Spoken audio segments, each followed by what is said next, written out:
Hello everyone and welcome back to my YouTube channel. My name is Daniel Knott and I'm happy to have you here today. Today's topic is soft skills for software tester, and I think it's particularly important for all of us because soft skills that we need to have in our daily lives as a software tester in order to make a good communication and a good clarification. So what is this topic all about?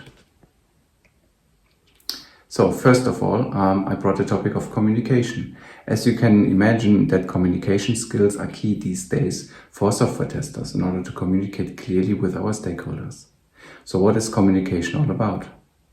So I think it's the most important soft skill, not only for software testers, but especially for software testers, because we need to talk to product managers, to developers, to designers, to UX people, and for some of us maybe as well also to customers. And therefore it's important to communicate clearly and also with different stakeholders. Testers must also communicate with different stakeholders, as I already said, and spread across different locations. So, for example, if you have in a remote working setup, it's important to have like a clear written and oral communication skills. That's particularly important. What else is important? You need to be sure that your communication skills are clear and structured depending on the audience, because I think that's important. So if you're talking to an external stakeholder, make sure your communication skills are different, or your communication style is different than you talk to internal stakeholders. And last but not least, one key takeaway that I have for you today is you should practice talking in front of people. Team level, on a meetup, on conferences, to practice your communication skills and to become better in that regard. What's the second skill I brought for you today? Second one is organized and result driven. I think that's particularly important because, as I said again, software testers test on different levels and on a particular different environment, and therefore I think it's important to have like these organized and result driven skills. So what is it all about?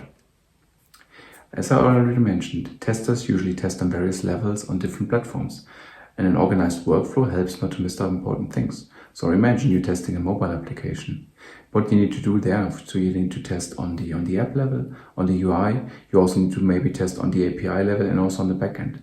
And this is like a pretty thorough things that you need to cover during your testing activities. And therefore I think it's really important to be organized, structured, to have like a really structured way of working. It's important to document your work, but I'm not a friend of documenting too many things. I think that documentation should be as lean as possible for your work, and it's important that others might be able to follow in that regards. It's also important that you keep the common goal in mind and work towards this goal.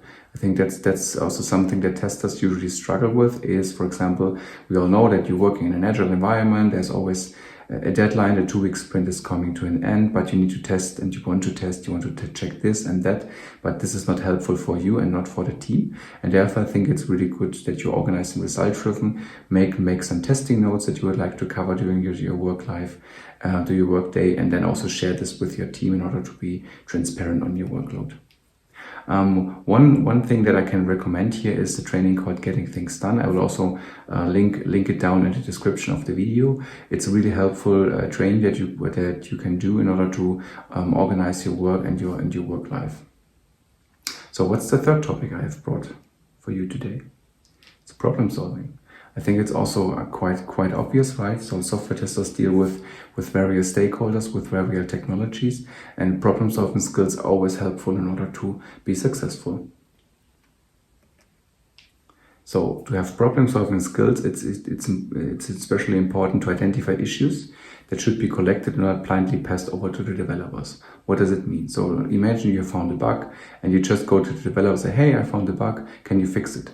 That's really distracting for developers. So it's better for you to step back, take a look, what's the bug all about, try to reproduce it, try to see if it's really happening, can you find the root cause already on your own, and then make sure to give all this information to your developers in a really nice structured bug report, and then it's much easier for the developer and as well also for you to fix the problem. Compare the findings against the product requirements and the user expectations. It's also something that you should do. Maybe the requirements have changed over the past days and weeks. This is something that you should check up front in order to start a discussion about a potential problem. And also, as I already said, try to find a solution or at least an idea for the solution and provide this information to the product manager or to develop to have like a clear and structured communication for your daily work. What's helpful here? Problem-solving skills will help you to fix potential users faster. I think that's important for the team to overall have a better quality product out there in front of the customer. What's the third topic I brought for you today? Adaptability.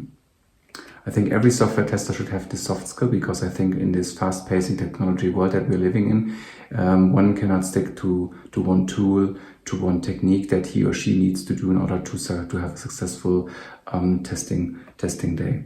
So as I said, the tech industry is constantly changing with new requirements, new frameworks and trends. So that's something that you have to keep up with, and you have to adapt to those changes. Software testers need to keep up with the pace of the industry and projects to learn new things, new testing techniques based on the product or the technology being used within the project. Last but not least, adaptability helps to improve missing tech skills and keep adaptable for new projects to come. This is also particularly important. So imagine you hear a new topic that's out there, that's in the industry. Maybe you find some time to explore the new topic, to learn about them. Maybe have an online tutorial somewhere, and you can dive into the topic to learn some new skills. And I think that's helpful in order to keep yourself up to date with the environment and with the industry, and also to learn new things and to adapt to change. And one thing that I can mention here is, you should never settle, because I think if you stop with your learning journey during your working career, you may have some problems finding a new job or to keep up with the development team. What's the fifth and last soft skill that I brought for you today? I call it the sixth sense. Why is it the sixth sense? Software testers should use skills from previous projects to look proactively at the current project and to improve things. So this is something that especially I have seen in the past with really senior level testers. When they have done lots of projects out there, they know already where to dig into and what to check and what not, and also where to provide useful information to the developers.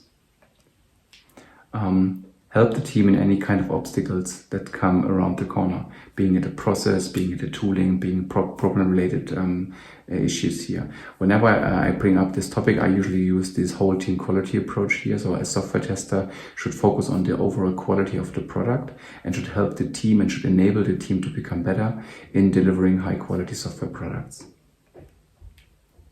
And use this broad knowledge to communicate this early in the process or project to stakeholders, internal as well as external, and make also those potential issues transparent, because it's helpful information for everyone.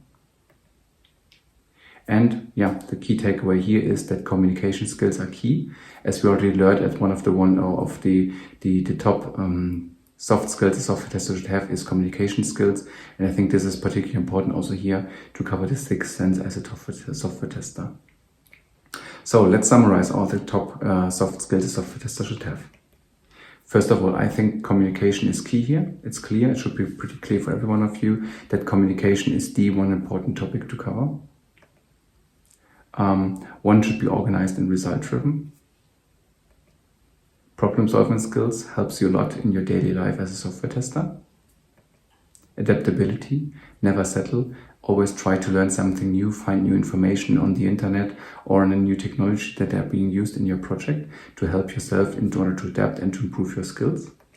And last but not least, use your previous project knowledge in the new project to maybe find potential issues that you can make transparent to the stakeholders. So these were the top 5 soft skills every software tester should have. I'm curious what you have heard or what you have in mind when you think about soft skills. I would be happy to see some of you in some of your thoughts in the comments down below. So that would be nice to have like a little conversation down there.